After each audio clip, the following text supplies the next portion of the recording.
Hey guys, today I'll show you a horror thriller TV series named Squid Game Season 1. Spoilers ahead, watch out and take care. The drama begins with a 47-year-old man named Gi-hun, who lost his job 10 years ago and failed at starting his own business. 3 years ago, he got divorced. Now, he scrapes by doing occasional gigs as a designated driver, relies on his elderly mother for support, and has a serious gambling addiction. With bank loans and high-interest debt piling up, he owes a staggering $4.15 billion. Today is his daughter's birthday. His mother hands him $10,000, reminding him to take his daughter out for a meal she likes. Gi-hun insists he also needs to buy a gift and shamelessly begs for another $10,000. The moment his mother steps out, he sneaks her bank card, withdraws $500,000, and heads straight to the racetrack. After a string of losses, he makes a last-ditch bet on numbers 6 and 8, his daughter's birth date. Miraculously, he wins, pocketing $4.56 million. Elated, he calls his daughter, planning to take her out for a feast. But before he can even take a breath, debt collectors corner him. His bad luck doesn't end there. While fleeing, a female pickpocket swipes his winnings. With no way to pay back his debt, he's forced to sign a waiver agreeing that if he can't repay next time, they'll take his kidney, liver, or even his eyeballs. That's just a normal day for Gi-hun, extreme highs and crushing lows. When he finally gets to see his daughter, all he can afford is street food. Even her birthday gift is fished out of a claw machine, thanks to the help of some school kids. Worse yet, it's a blind box toy, meaning he doesn't even know what's inside. His daughter loves him, but because he's broke, she has to live with her mother and stepfather. After dropping her off, Gi-hun heads to the subway station to go home. That's when a sharply dressed man in a suit approaches him, asking if he wants to play a game. These days, there are all kinds of weirdos out there. At first, Gi-hun refuses, but then the man opens a briefcase filled with cash. That gets his attention. The game is simple, a traditional slap match game. If you can flip the other player's paper tile using your own, you win. The loser pays the winner $100,000. The man lets Gi-hun go first. If he wins right away, it's easy money. No reason not to try. But luck isn't on his side. It turns out the guy is a pro at the game. He wins instantly. By the rules, Gi-hun now owes $100,000, but he doesn't have any money. The man doesn't mind. He offers a different form of payment, a slap for every lost round. And so the game continues. As train after train passes by, Gi-hun gets smacked across the face over and over. The more he loses, the more determined he gets. Finally, after countless slaps, he manages to win a round. Just as he gears up to return the favor, the man calmly hands him $100,000. Right, he almost forgot about the money. At least today wasn't a total disaster for him. Before leaving, the man hands Gi-hun a business card featuring a circle, a triangle, a square, and a phone number. He explains that they're running a special event, a multi-day game where winners can earn massive rewards. That's when Gi-hun realizes this guy already knows everything about him. His entire background has been investigated. He was being baited from the start. Gi-hun may be a gambling addict and a loser, but he doesn't have grand ambitions. A skewer of grilled meat and a cheap drink is enough to make him happy. He also knows scams and cults are everywhere, so he has no intention of calling that number. But life has other plans. When he gets home, his mother drops a bombshell. His daughter is moving to the US with her mother and stepfather. Given his current situation, there's no way he can follow. Unless he can prove to the court that he's financially capable of supporting her, this might be the last time he ever sees her. That's when the desperation kicks in. Gi-hun dials the mysterious number. At the appointed time, he arrives at a designated location and gets into a van. The moment he steps inside, he's knocked unconscious. When he wakes up, it's like he's entered a real-life game world. A massive dormitory houses hundreds of people, all wearing the same dark green tracksuit, each identified only by the number on their chest. Gi-hun is 456. He looks around and notices an old man counting heads. The man suffering from dementia says he has a brain tumor, doesn't have much time left, and has no family left to care for him, so he's here to play. His number is 001. It seems everyone was assigned a number based on when they arrived. Gi-hun and the old man, one at the very start, one at the very end. Before he can process anything further, chaos erupts in the center of the room. Contestant 101, a gangster, has started a fight with contestant 067, a young woman. It turns out she's a North Korean defector who once worked under him as a pickpocket before breaking free. As Gi-hun steps closer to watch the commotion, his eyes widen in shock. This girl is the same pickpocket who stole his money at the racetrack. As the commotion continued, the large door at the front of the dormitory swung open. A group of people in red uniforms entered the room, reminiscent of those from Money Heist.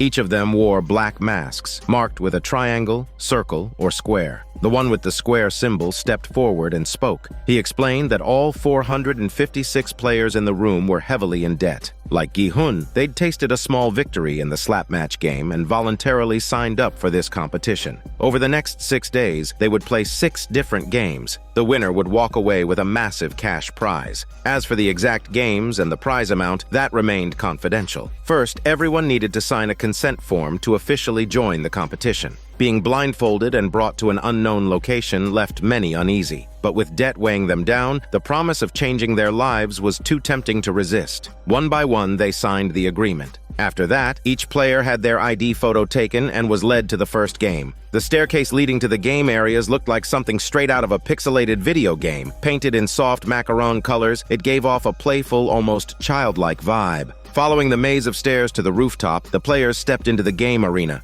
Everything around them was artificially constructed, except for the open sky above. The ground resembled a dirt field, divided by a finish line at the far end. The first game was red light, green light, instantly bringing everyone back to childhood. The rules were simple. A giant animatronic doll stood at the far end of the field, facing away from the players. When the doll called out red light, green light, and faced the other way, players could move forward. But the moment it turned around, anyone caught moving would be eliminated. The goal was to cross the finish line within 5 minutes. The game began. The doll called out, 1, 2, 3, red light, and spun around. Player 324, who was still mid-step, was instantly eliminated. At first, everyone thought that player had simply collapsed. But when he was shot dead on the spot, panic set in. The other players realized this wasn't just a game, it was a fight for survival. Chaos erupted as people screamed in a chicken voice and ran for their shitty lives in every direction, only to be gunned down one after another. Ironically, the first to regain composure was player 001, the elderly man with the brain tumor.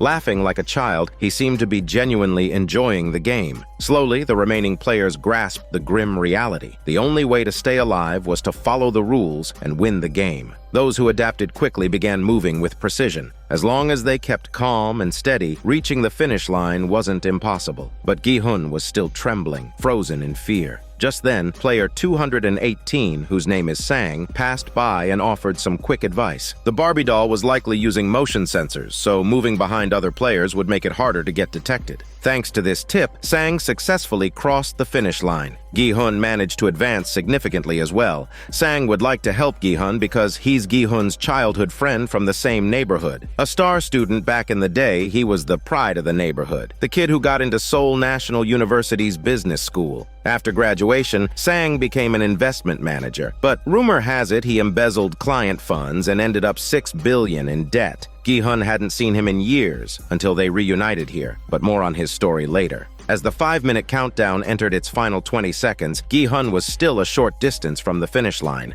With no choice but to sprint, he bolted forward. But just as the doll was about to turn, he tripped over a dead body and hit the ground hard. It looked like the end for him. But don't forget, the main character always has plot armor. At the last second, player 199, a young man from Pakistan named Ali, grabbed Gi-hun and pulled him upright. With mere moments to spare, both of them dashed across the finish line just as time expired. The first game was over. The eliminated players were placed into black coffins designed to look like gift boxes, complete with ribbons, and were cremated on the spot. Back in the dormitory, the square-masked leader announced the results. Out of 456 players, 255 had been eliminated in the first game. Only 201 remained. Having just stared death in the face, panic quickly spread through the survivors. Some begged to be released while others shouted threats. One thing was clear: no one wanted to play anymore. They just wanted to go home to see their mama. The square-masked leader calmly recited the rules from the consent form everyone had signed. First, players are not allowed to quit the game at will. Second, anyone who refuses to participate in a game will be eliminated. And here, elimination means death. A gunshot rang out, silencing the crowd instantly. Sang was the first to regain his composure. He reminded everyone of the third rule: if a majority of players agree, the game can be terminated. After confirming this with the masked leader, Sang proposed a vote to end the game. Given what had just happened, most people would likely vote to quit. But the square leader's next move hit everyone where it hurt. Before the vote, they revealed the prize money. Each of the 456 players represented 100 million, and every elimination added another 100 million to the prize pool. With 255 players gone, the piggy bank now held 25.5 billion. However, if they chose to end the game now, that money would be given to the families of the deceased players, while the 201 survivors would leave with nothing. Having just risked their lives, not everyone was happy with that outcome. Watching billions rain down from the ceiling was tempting, especially for a group of debt-ridden outcasts. The vote began. Pressing the green button meant continuing the game. The red button meant quitting. The voting started in reverse order, so player 456, Gi-hun, was the first to vote. He pressed red. But ever since the prize money was revealed, many players had begun to change their minds. Even those who had been begging to leave just moments ago now pressed green. The votes remained neck and neck as they moved down the line. Gi-hun noticed that Sang had also voted green. The tally reached a deadlock. 100 votes to continue, 100 votes to quit. Because of that, the deciding vote belonged to player 001, the elderly man with the brain tumor. Considering how much he'd enjoyed red light, green light, it seemed obvious he'd choose to stay. Otherwise, how would the game continue? But to everyone's surprise, the old man pressed red. Despite half the players wanting to stay, the organizers respected the vote and ended the game. As the players were escorted out, the square leader left them with a cryptic message. If the majority of them wish to return, they'll be ready to restart at any time. Now let's see what happened after everyone was thrown back into the real world. Sang and Ali were dropped off in Seoul's financial district. Since Ali lived in the suburbs, Sang lent him his phone and even gave him some bus fare. Despite their brief encounter, a bond had formed between the two. Ali was a hard-working, honest man who had moved to South Korea with his wife and child to earn a living. Unfortunately, his employer, a ruthless factory owner, hadn't paid him in months. Fueled by the life-or-death experience of the game, Ali confronted his boss the next day. When he demanded his wages, the boss, holding an envelope full of cash, claimed he had no money. Frustrated, Ali tried to snatch the envelope. In the struggle, the boss was accidentally pulled into a piece of machinery and his hand was mangled on the spot. As an undocumented worker, Ali knew the police wouldn't be on his side. Panicked, he gave the money to his wife and urged her to buy plane tickets home for herself and their child. As mentioned before, Sang had grown up in the same neighborhood as Gi-hun.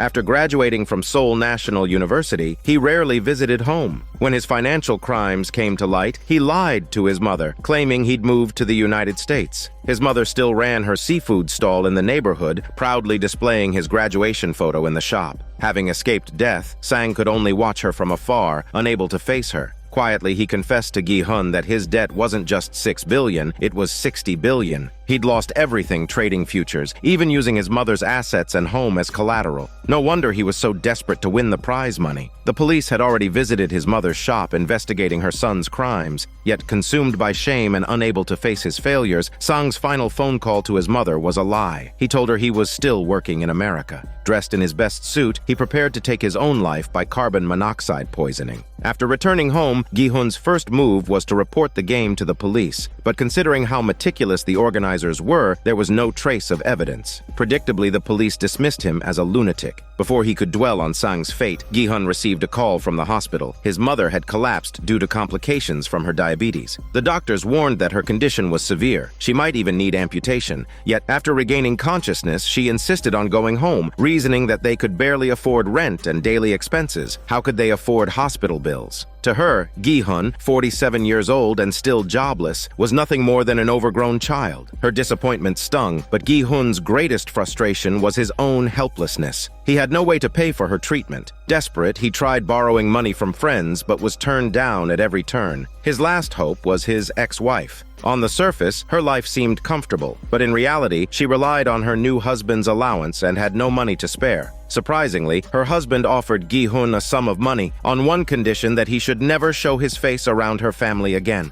Hearing this man casually mention his daughter made Gi-hun's blood boil. Unable to hold back, he punched the man in the face and stormed out without taking the money. Unfortunately, his daughter had witnessed the whole scene. The look in her eyes said it all: disappointment, confusion, maybe even fear. Gi-hun felt like a complete failure. After returning, the pickpocket girl went straight to the orphanage to visit her younger brother. Their mother was still in North Korea, waiting for a chance to cross the border. She promised her brother that once their mom made it over, she'd take him out of the orphanage so they could live together as a family. But human smuggling was a dangerous and costly business. Last time, she'd barely managed to save enough money only to be scammed. Still, despite everything, she was determined to save up again. As for player 101, the gangster, he came back with plans to round up his crew and raid the game facility, but he'd lost all credibility in the underworld after stealing from his boss. Not long ago, he'd racked up massive gambling debts at a casino in the Philippines. His own men had betrayed him, selling him out to clear their names. Ruthless as ever, the gangster didn't hesitate. He killed the traitor and fled. But now, hitmen were hunting him down from all sides. Drowning his sorrows with cheap liquor outside a convenience store, Gi-hun unexpectedly ran into the homeless old man, player 001, who was crashing at a friend's place nearby. The old man told Gi-hun he planned to return to the game. After all, the organizers weren't wrong. Life out here did feel like hell. His words struck a chord with Gi-hun. Things truly couldn't get much worse. When he returned home, he found another invitation card on his doorstep, with a time and location written on the back. This time, Gi-hun chose to go back voluntarily, and he wasn't the only one. Many others had also received new invitations. It seemed the world no longer had a place for people like them. One by one, they all made the same choice, to return to that brutal arena. Minivans gathered at the dock ready to transport the players to the island. No one noticed that a police officer had slipped into the crowd. His brother had gone missing recently, and while searching his brother's tiny rental room, the officer found a card marked with a circle, triangle, and square, the same design Gi-hun had shown the police. Following this lead, the officer tracked Gi-hun to the van and secretly boarded it, arriving at the dock with the others. The game staff all wore identical uniforms with masks, each marked with a circle, triangle, or square.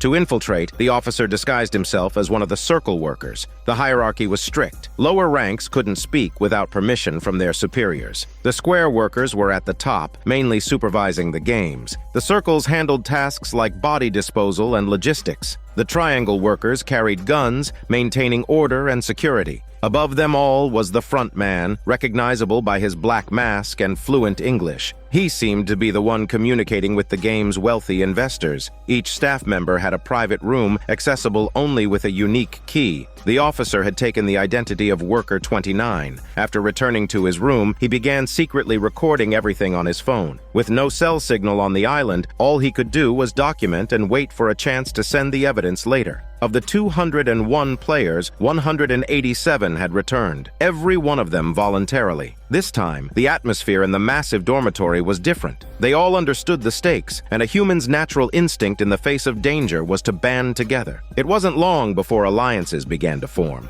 Gi-hun teamed up with Sang, Ali, and the old man. They cooked meals together, shared stories, and even found themselves laughing as they reminisced about their school days. Since everyone had come back by choice, some arrived better prepared. Player 212, the woman with curly ramen hair, had smuggled in a lighter and cigarettes, hiding them by pretending to use the bathroom. The pickpocket girl also had a trick up her sleeve. Knowing the van ride would knock them unconscious, she'd held her breath and faked passing out, sneaking in a small knife. Later that night, the two women slipped into the restroom where they pried open an air vent. Crawling through the ductwork, the pickpocket girl hoped to gather intel about the next game. Unfortunately, she didn't find much, only a glimpse of the circle workers melting sugar in the kitchen. Being from North Korea, the girl wasn't familiar with many South Korean games. Even the ramen-haired woman couldn't immediately connect sugar to any childhood games. Still, their secretive whispers the next morning didn't go unnoticed. Sang had seen them talking. Before the game began, he approached the pickpocket girl and offered to share information. In exchange, she told him about the melted sugar. The next game arena resembled an oversized playground with brightly colored walls and jungle gym structures.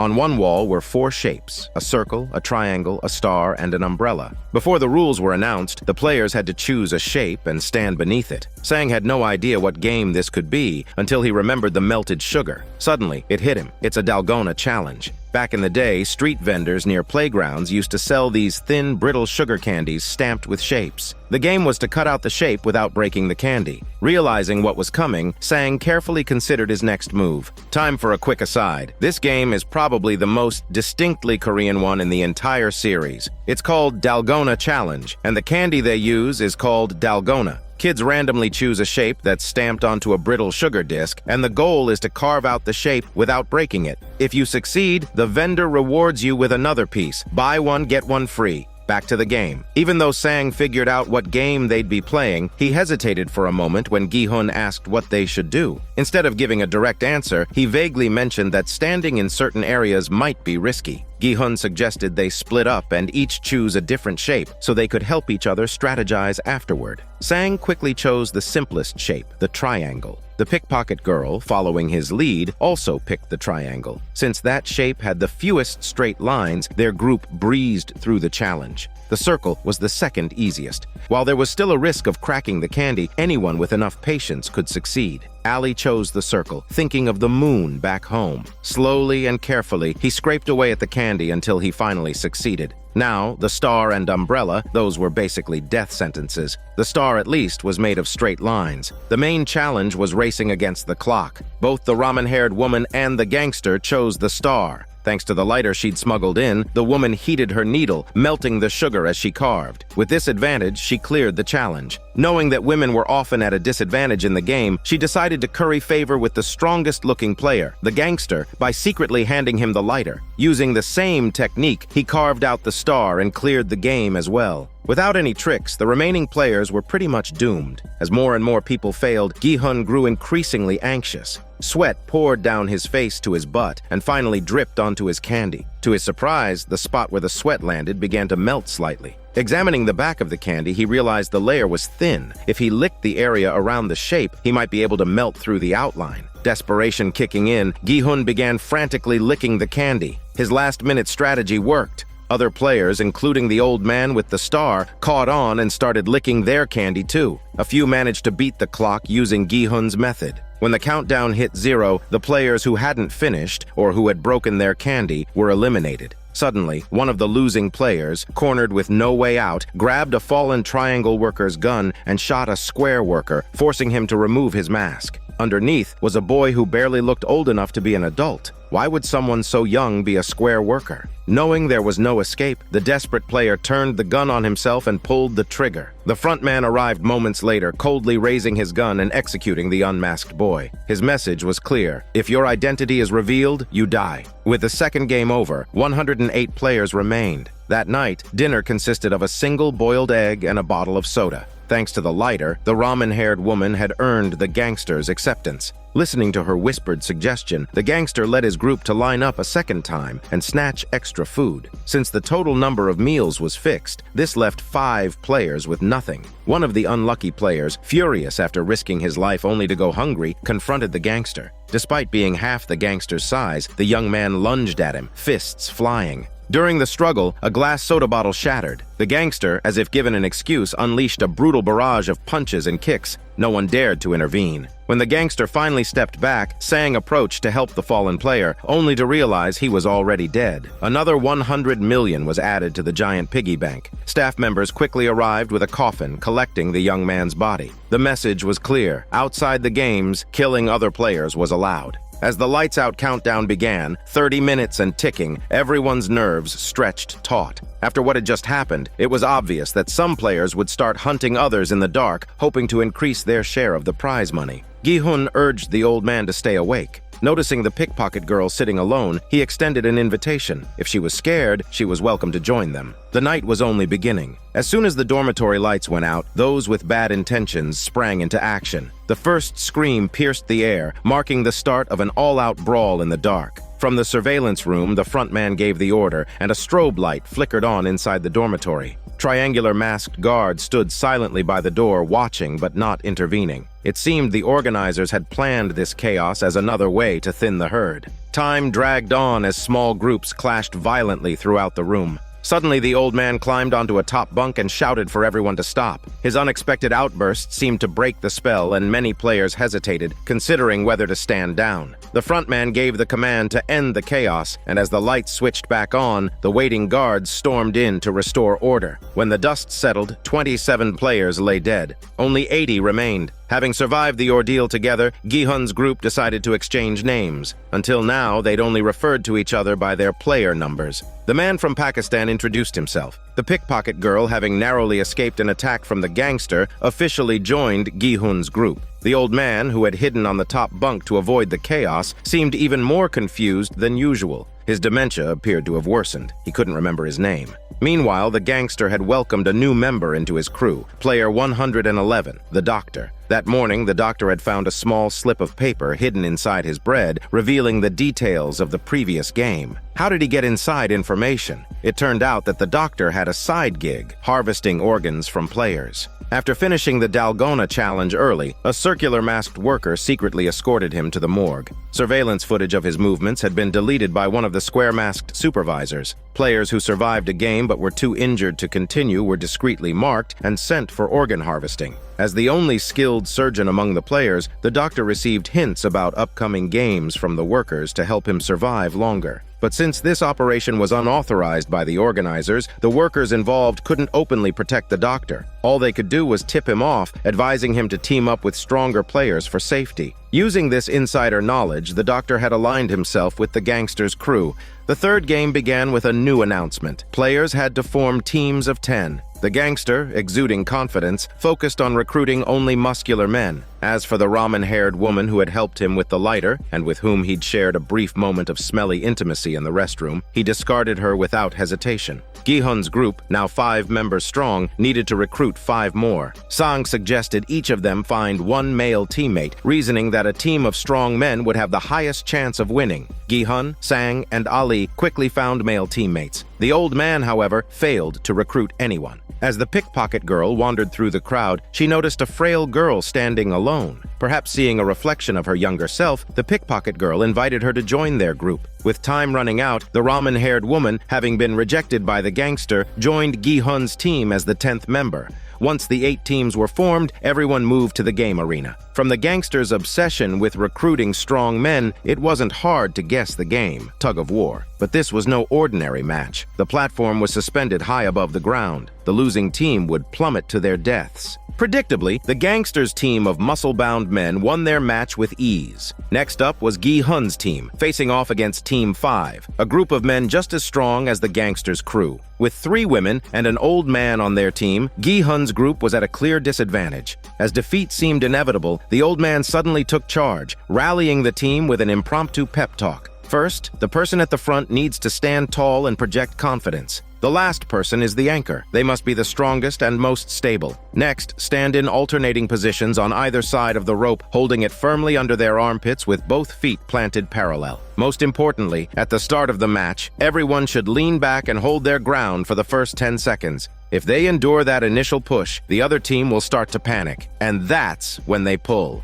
Following the old man's instructions, Gi-hun's team held firm as the game began. Against all odds, they gained a slight advantage, but as the opposing team dug in their heels, the rope began inching back the other way. Gi-hun's team was physically outmatched, unable to rely on brute force. But in a life-or-death game like this, their only hope was to win through strategy. Sang came up with a bold idea. Everyone should take 3 steps forward at the same time. Since the opposing team was pulling with all their might, this sudden move would throw them off balance, sending them tumbling backward. It was a risky gamble. One misstep could send Gi-hun's team plunging into the abyss, but there was no other option. Clenching their teeth, they struggled forward. No one had expected Gi-hun's team to win, not even themselves. Until that last moment, they'd all been bracing for the worst. But thanks to their teamwork, they defied the odds. This shared experience strengthened the bond between them. After the tug-of-war matches, only 40 players remained. The doctor had been caught and executed the night before for his involvement in organ harvesting. The organizers, emphasizing that this was a fair game, publicly displayed the bodies of the cheating staff members on the pixelated staircase. Now, only 39 players were left. How exactly the organ harvesting operation was exposed will be revealed later. The 4th game also required teams, this time pairs of 2. After their tug-of-war experience, everyone wanted to partner with the strongest players. Gi-hun was about to ask Sang to team up, but before he could, Sang offered an alliance to Ali. Considering the bond they'd formed during previous games, Gi-hun could understand. Still, he couldn't help feeling a bit left out. Speaking of bonds, Gi-hun couldn't ignore the old man. He knew nobody else would choose to team up with him, so after some hesitation, he decided to lend a hand. Meanwhile, the 2 outsiders of the group, the pickpocket girl and the frail girl, paired up. In the last game, the pickpocket girl had approached the frail girl. This time, the frail girl made the first move. She smiled faintly and said they might both look weak, but she promised she would make sure the pickpocket girl win no matter what. As the countdown ended, all the players had found partners except for the ramen-haired woman. With 39 players total, someone had to be the odd one out. Her heart-wrenching scream echoed through the corridor as a triangle-masked guard led her away. The game arena was set up to resemble an old neighborhood. Each pair was given a small cloth pouch containing 10 marbles. It seemed the game would involve playing for each other's marbles. Gi-hun and the old man were both pleased. Marble games required skill, and they believed they had a good chance. The old man's eyes lit up with nostalgia as he held out his pinky finger to Gi-hun and said they were comrades now. Gi-hun smiled and hooked his pinky around the old man's. Since the game seemed to be about winning marbles from other teams, having a trustworthy partner was crucial. But just as the pairs began to strategize, the announcement of the game's rules sent a chill through the air. There are no restrictions on how you play. The goal is to win all 10 marbles from your partner. In an instant, trusted partners became rivals. The person you had just sworn loyalty to was now your opponent. The weight of this betrayal hung heavy in the air, but refusing to play meant elimination. There was no choice. They had to move forward. Sang, ever the pragmatist, quickly composed himself and suggested they should play fair and square. The game he proposed was simple. One player would hold a handful of marbles, and the other would guess whether the number was odd or even. If the guess was correct, the loser would hand over the same number of marbles they had wagered. It was a game of pure chance. Fair at first, but the more you lost, the harder it became to recover. Once you were down to your last marble, the game was as good as over. Luck had never been on Sang's side when it came to gambling. One wrong guess after another left him with only a single marble. Now all Ali had to do was call odd, and he would win. Desperation flickered in Sang's eyes. His first instinct was to accuse Ali of cheating. How else could he have guessed correctly so many times? Frustrated, Sang lunged forward, ready to snatch the marbles by force, but the rules forbade violence. Left with no other option, he could only plead with him to play one more round. At this point, Sang's only chance of survival was to gamble. If time ran out and multiple teams hadn't finished their match, would it turn into a team battle? Sang had helped Ali quite a bit throughout the games, and Ali couldn't bring himself to be the reason his friend died.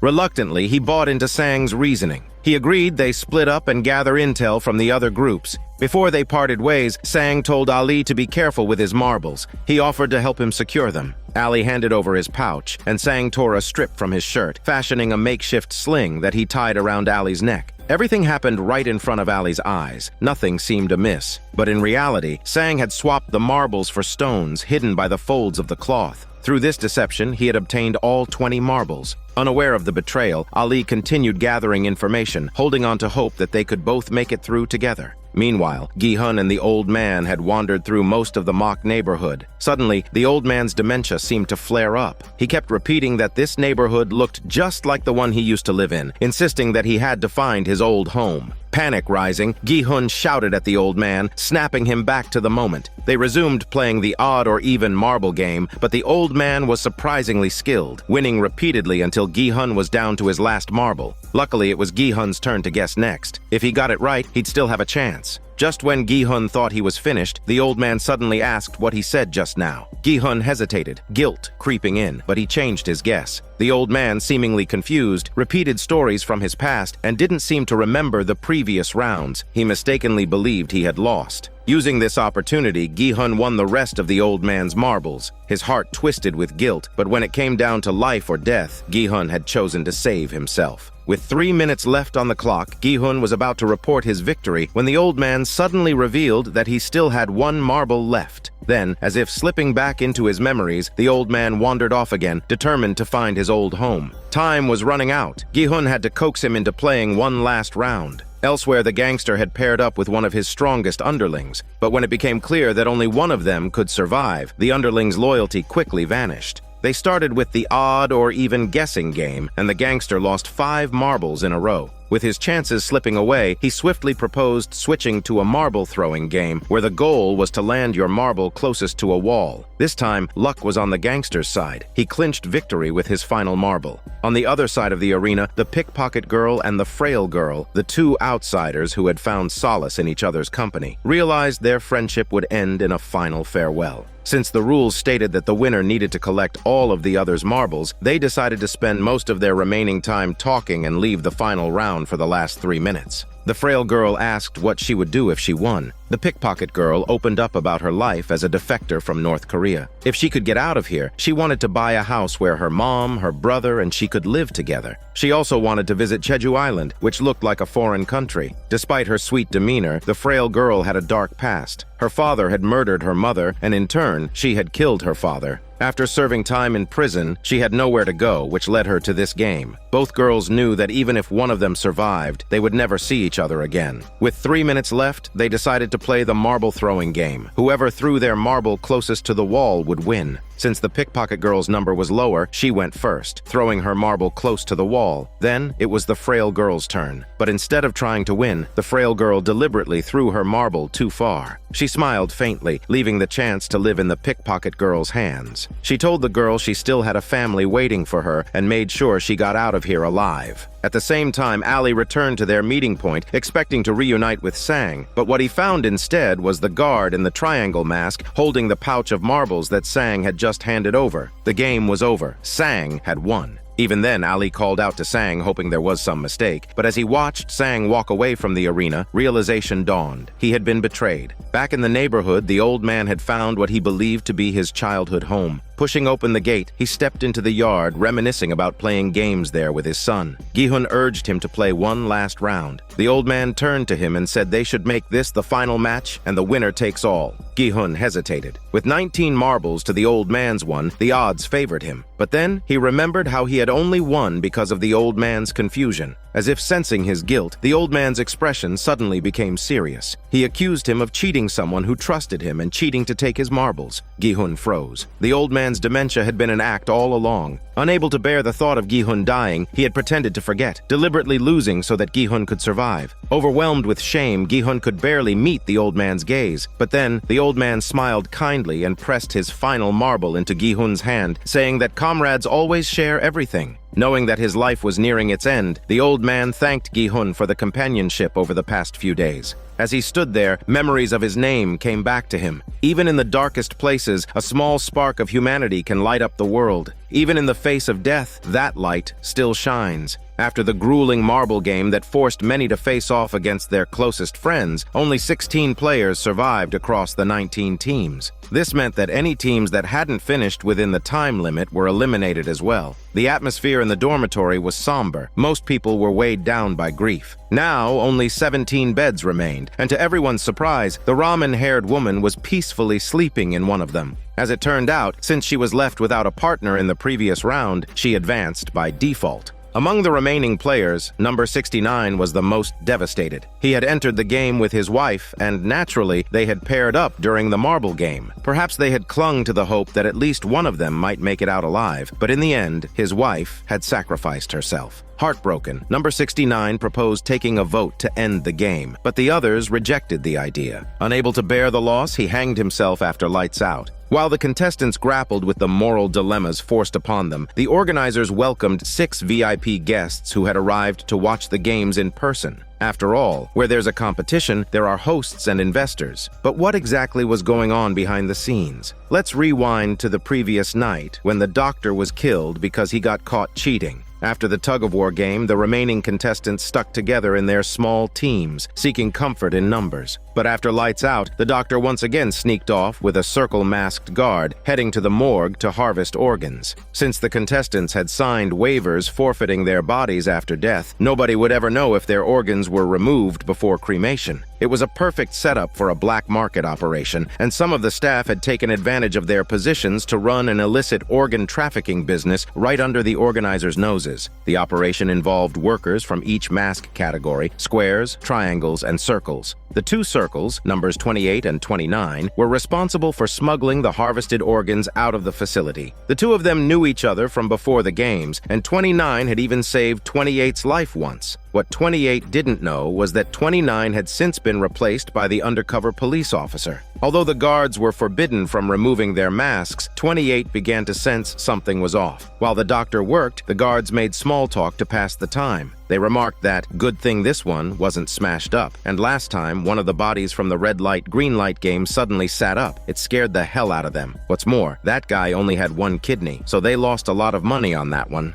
Hearing that, the officer immediately thought of his brother who had one kidney. Despite searching among the contestants for days, he hadn't found any sign of him. He wondered if his brother was killed in the first game and ended up as a victim of these organ traffickers. Determined to bring down the entire operation, he clenched his fists, struggling to contain his fury. Later, the officer carried the cooler of harvested organs and accompanied 28 to make the delivery. Along the way, 28's suspicions boiled over. He demanded that the officer remove his mask. With his cover blown, the officer drew his gun. He growled that the one kidney man they killed a few days ago was his brother. His other kidney was inside him. With that, the officer wanted to claim 28's life. Terrified, 28 dropped to his knees, claiming that the one kidney person was a woman, definitely not his brother. If he wanted to find his brother, he should head up those stairs to the front man's office. The participant list is in the records room. He can help him find it. He begged the officer not to kill him, and he would even give him all the money they had made from this. But the officer had no interest in money. Before 28 could say another word, the officer pulled the trigger, putting a bullet straight between his eyes. Back in the morgue, the doctor anxiously pressed a triangle-masked guard for information about the next game. The guard replied that he didn't know since the security around this round was too tight. They hadn't heard anything yet, but he promised they would tell him before the game started. But that wasn't good enough. The pressure was too much, and the doctor snapped. Grabbing a scalpel, he held one of the triangle guards hostage, demanding to know the next game. In the ensuing struggle, the doctor stabbed the guard and fled, eventually reaching the arena used for the dalgona challenge. Another triangle guard chased him down, trying to talk him into returning and not to do anything stupid. One less staff member won't raise suspicion. He offered to keep the secret for the doctor and they could keep working together. Tempted, the doctor lowered the scalpel slightly, but the guard had no intention of helping him. The moment the doctor let his guard down, the triangle lunged, attempting to kill him. Before either could finish the fight, the frontman and his squad arrived, swiftly executing them both. While the higher-ups had quietly turned a blind eye to organ trafficking, the frontman had one hard rule. No one was allowed to leak information about the games. The doctor was eliminated, and the others began searching for numbers 28 and 29.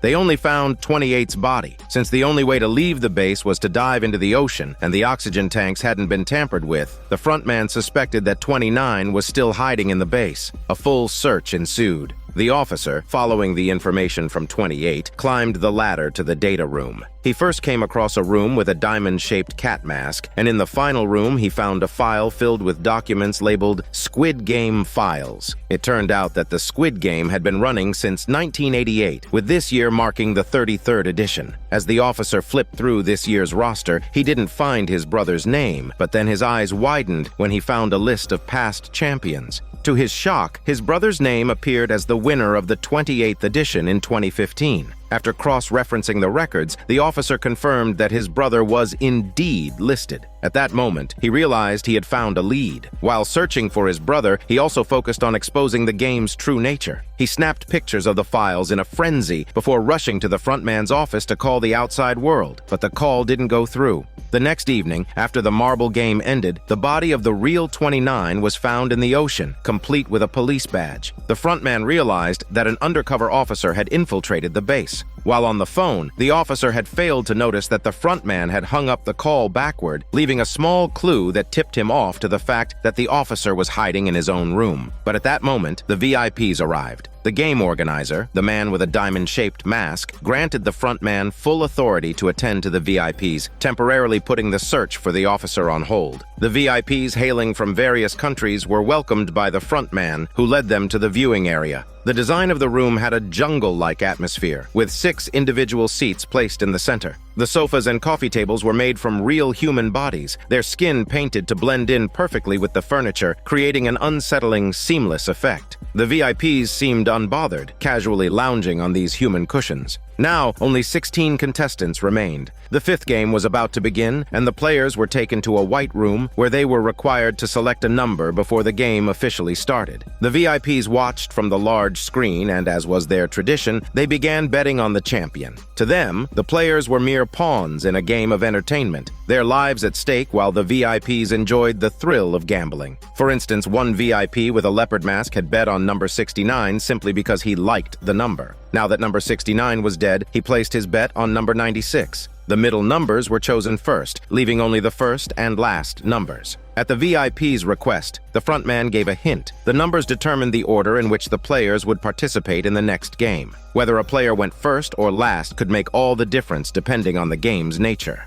Caught in indecision, Gi-hun's body moved toward the number 1 spot, but just then, Sang and the pickpocket girl chose higher numbers. After a brief hesitation, Gi-hun was left with just number 1 or number 16. As he was about to select number 1, number 96 unexpectedly interrupted him. A lifelong follower of others, number 96 finally decided to take the initiative for once. Gi-hun, seeing the hesitation, allowed number 96 to take number 1. The VIPs, particularly the one wearing the leopard mask, shouted in frustration. Evidently, going last was more advantageous in this game. With the selection process completed, the players lined up in order and made their way to the game arena. Before them stood a glass bridge made of 2 rows of glass panels. On one side, there were reinforced glass panels capable of holding 2 people. On the other, fragile glass that would shatter under weight. The bridge consisted of 18 panels in total. The rules were simple. Anyone who made it across within 16 minutes would pass. The reinforced and fragile glass looked identical, making this game less about skill and more about luck. The later players had an advantage, as they could learn from the mistakes of those ahead of them. Unfortunately for number 96, he fell through the second panel. The VIPs in the viewing room laughed their shit off, mocking the leopard-masked VIP's bad luck. However, the leopard-masked VIP found a new source of entertainment. He had his eye on the bartender. This seemingly innocent but handsome bartender was actually the police officer in disguise. Taking advantage of the frontman's distraction with the VIPs, the officer had assumed the role of the bartender, secretly photographing everything happening in the VIP room. The leopard VIP, eager to see the officer's face, requested that he remove his mask.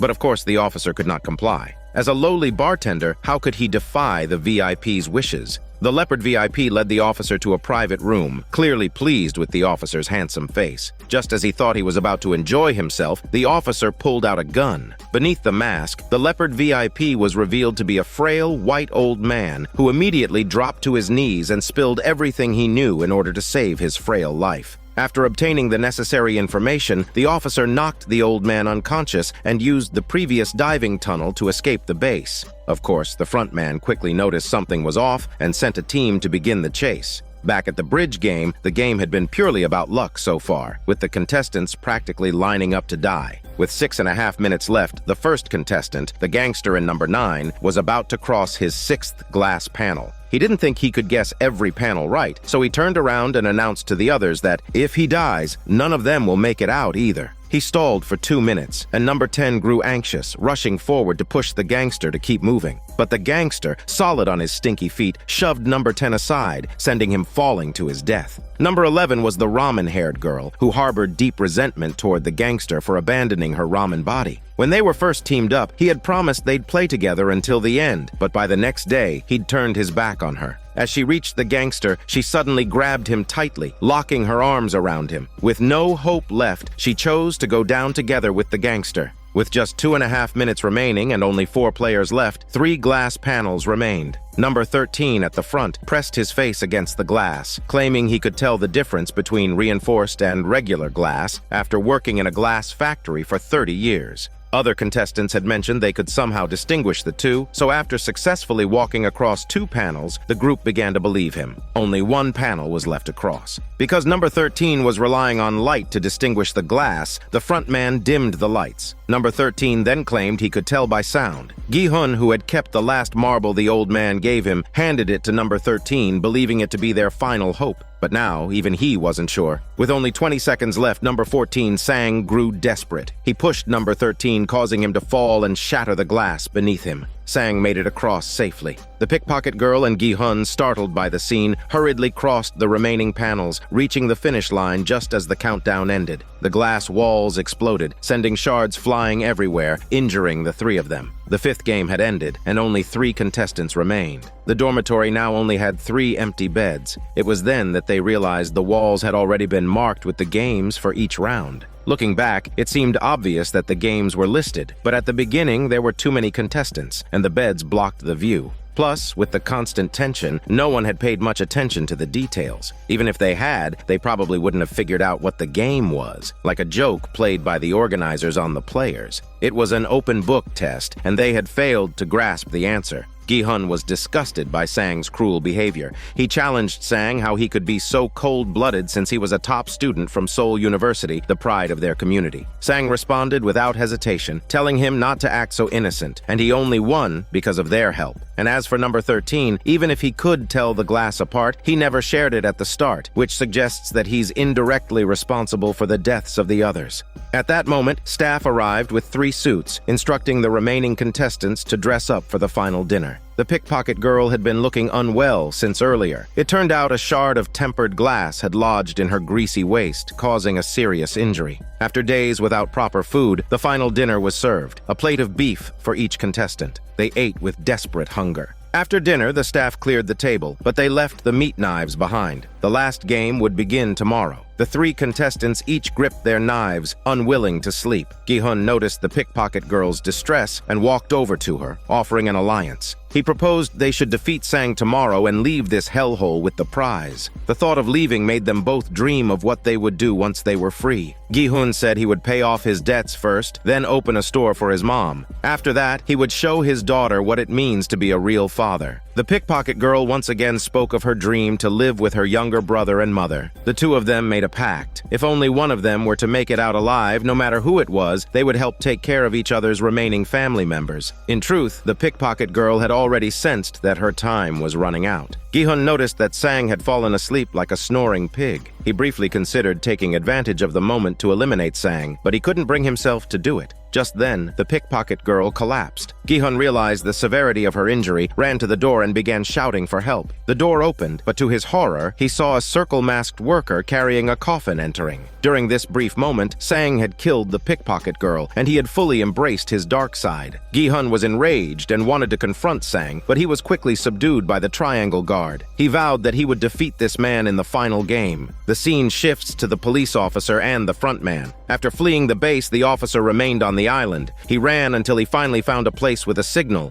Meanwhile, the front man and his team caught up with him. The officer managed to briefly contact his colleagues, telling them about the situation, while also sending the evidence he had secretly gathered. But the island was a dead end, and the officer found himself cornered at the edge of a cliff. The front man and the triangle guard surrounded him. Despite the officer's claim that reinforcements were on the way, the front man wasn't worried at all, saying that the signal on this island was terrible. Whether the footage he had captured could even be sent out was another issue. If the officer handed over his phone and gun, they might spare his life. The front man wasn't afraid of the officer's weapon. He slowly advanced and continued to say, according to police protocol, when he loads the magazine, there's always one empty slot. Since the officer had killed someone and locked the chamber before, now he had only one live round and that single bullet wouldn't kill him. How did the front man know the police protocol so well? Faced with the threat, the officer fired, but the shot only grazed the front man's left shoulder. With no more bullets left, the officer was defenseless. The front man gestured for the guards to stay back and continued to advance, telling the officer to come with him, and he would live. His gentleness when dealing with a mere intruder was unsettling. The officer trembled and asked who the heck he was. He probably already had an answer in mind. The front man slowly removed his mask, revealing that he was, in fact, the officer's older brother. The officer refused to go with his brother, and without hesitation, the front man shot him in the left shoulder, causing the officer to fall from the cliff. It was then revealed that the officer's brother had been the champion of the Squid Game 5 years ago. Looking back at his personal records, we learned that he had worked his way up from the local precinct to the police department's investigative unit, serving as a police officer for 16 years. No wonder he knew police protocol so well. But why did he end up in the exam institute? How did he become the front man? Something must have happened in between. Finally, the last game began, the Squid Game. The setting for this game was the same as the first red light, green light game. The Squid Game court was shaped like a squid, with contestants divided into attackers and defenders. The attackers started outside the lines, while the defenders were inside. The attackers could only move on one foot. Once an attacker reached the center of the squid figure, they were allowed to use both feet. To win, the attacker had to reach the circle at the top of the triangle, representing the squid's head. The defender's job was to push the attacker out of the figure. If either side was unable to continue the game, the other side would win. But in this adult version of the Squid Game, being unable to continue meant death. The one-on-one Squid Game began. Gi-hun won the coin toss and, for the first time, chose to be the attacker. Facing Sang's sharp hand defense, Gi-hun cleverly stood up, grabbed a handful of sand, and threw it into Sang's eyes, blinding him momentarily. Gi Gi-hun managed to pass the waist of the squid figure. The Squid Game was one they used to play as children, and Gi-hun still remembered the terminology. Suddenly, rain began to fall. Gi-hun moved toward the squid's head, and the two began to fight within the squid figure. Sang drove a steak knife into Gi-hun's abdomen, gaining the upper hand. But Gi-hun, summoning all his strength, blocked Sang's fatal strike. He bit down hard on Sang's heel, causing him to fall. Gi-hun unleashed a series of punches, knocking Sang to the ground, but even then, Gi-hun couldn't bring himself to go all the way. The steak knife was stuck right beside Sang's head. Gi-hun began to move toward the squid's head, knowing the outcome was already decided. The triangle guard raised his gun, waiting for Gi-hun to reach the finish line to announce Sang's elimination. Just then, Gi-hun suddenly remembered the rule to end the game. As long as both of them agreed to stop, they could leave together hand in hand. Of course, this would also mean forfeiting the prize money. The VIPs watching were stunned. However, Sang grabbed a steak knife and pressed it against his own neck. There was no going back for him now. In his final moments, he only hoped that Gi-hun would take care of his elderly mother. And so, Gi-hun became the champion of this year's game, winning the 456 billion prize all to himself. The frontman personally escorted Gi-hun back to the real world. Gi-hun's victory was a surprise to everyone. He asked his brother why he organized such a game, to which the frontman simply replied they were all just horses in a race and told him to consider everything a dream. Gi-hun was skeptical, but when he checked his bank account and saw the balance, he knew this was no dream. On his way home, he ran into Sang's mother. Seeing Gi-hun's despondent face, she kindly offered him dried fish. Gi-hun couldn't bring himself to mention Sang. Gi-hun hadn't returned home for 5 days. When he finally did, he found that his mother had passed away peacefully in her sleep. A year passed, and aside from the 10,000 he had withdrawn at the beginning, Gi-hun hadn't touched any of the prize money. He lived like a wanderer. On Christmas Eve, he stood alone by the river, the cold wind blowing through him. A flower vendor passed by and asked him to buy some flowers. Among the bouquet, Gi-hun noticed a familiar card with a circle, triangle, and square design. On the back, there was a time and location, along with a note saying it's from his comrade. The only person he had formed a comrade with was the same old man from the game. Curious, Gi-hun went to the designated building, finding himself at the top floor. It turned out that the old man was the exact organizer of the game, the one wearing the diamond mask. The old man, who was suffering from a brain tumor, was nearing the end of his life. Gi-hun angrily asked him why he had orchestrated such a cruel game. The old man looked out the window at a drunken man lying half dead in the snow and said he wanted to play one final game with him. If someone managed to save the drunk man before midnight, Gi-hun would win. If no one came to save him, the old man would win. There were no real stakes, it wasn't a bet. If Gi-hun agreed to play, the old man would tell him everything he wanted to know. The old man just wanted to see if Gi-hun still believed in the goodness of humanity. The old man believed that people with money and those with none were the same. Both lost interest in life. He had made so much money through interest and investments, but now all he had left was emptiness. That's why he, along with other investors, created the Squid Game, just for fun. The games were based on ones he had played as a child with his friends, which is why he had pretended to be a participant. It also explained why only the older generation knew about the Squid Game. Previously in the game, he and Gi-hun had teamed up to find the joy they once shared as children. He was grateful to Gi-hun, which is why he had let him win during the marble game.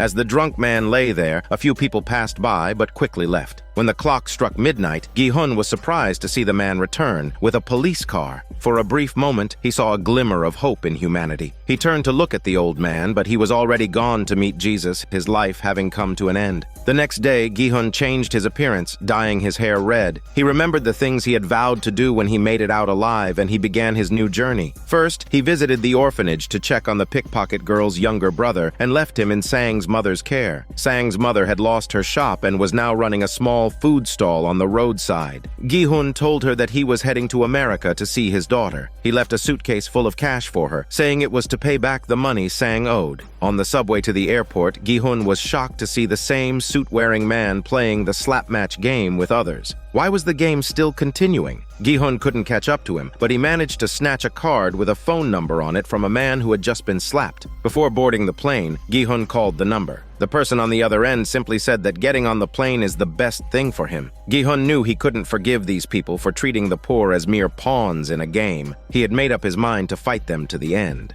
In this story, after winning 45.6 billion, Gi-hun never actually used the money. On the surface, it seems like he might consider it beneath him, refusing to profit from such a dirty game. But that's not the only reason. The real reason is likely that he's scared to spend it, fearing it would plunge him back into danger. So, after the death of the mastermind, Gi-hun undergoes a transformation and begins using the money. Speaking of that transformation, Gi-hun adopts a very noticeable bright red hair at the end. One theory is that red symbolizes the organizers, the attackers, and the victors. By changing his hair to red, it signifies that Gi-hun no longer wants to wait passively for death, but has evolved to join the winning side. The ending reflects this change as he begins to take action. Another interpretation is that Gi-hun's life was colorless until he won the bet against the old man. He saw the light of humanity, realizing that the world still has color, so he dyed his hair red to reflect this newfound outlook. There's also a more sophisticated reading that his red hair is a tribute to the character Lola from Run, Lola, Run. In the movie, Lola keeps re-entering a time loop, making different choices that lead to various outcomes. This could symbolize how Gi-hun's future now depends on the choices he makes. Considering the highbrow foreshadowing in the scenes with the front man, this interpretation isn't too far-fetched either. This is Daniel CC Movie Channel. Stay safe and enjoy your day.